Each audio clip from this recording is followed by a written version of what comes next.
Since the early 1990s, we have monitored and documented violent acts committed by the extreme right and neo-Nazis in Poland.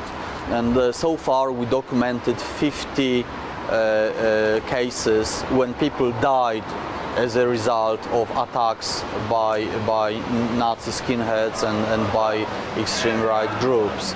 The idea of Slavonic neo-paganism by itself doesn't need to be negative or totalitarian or problematic. It could be just a nice religious cultural idea.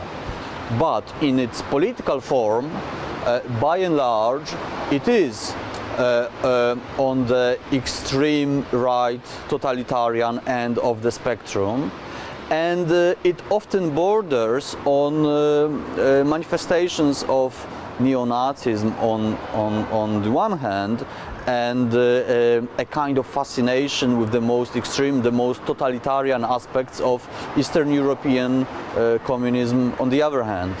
So it combines elements of Nazism and Stalinism at the same time. The Pan-Slavonic movement is radically opposed to the idea of European Union, which is seen as a Western invention that is a danger to the Slavonic nations. And of course some of those Slavonic nations are inside the European Union, some of them are outside, but by and large most of those radical Pan-Slavonic movements look to Russia as the center, as the main sort of, reference in terms of their geopolitical ideas, and certainly it is Russia in the east rather than the European Union in the west that is looked at as the main partner and ally.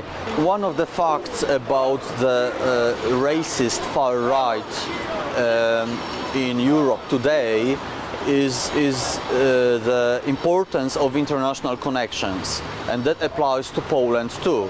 Of course there is a nationalist tradition in Poland that is central to the extreme right in Poland today, but those international links and cooperation is also significant. One example is the National Rebirth of Poland, the NOP, that is an important part of the neo-fascist movement in Poland, especially on the street level, on the level of the football stadiums and so on. And that is very much part of a neo-fascist international which is led by an Italian extreme right leader whose name is Roberto Fiori, the leader of Forza Nova in Italy. And the Polish movement NOP cooperates with Fiori's international movement very closely for a long time now.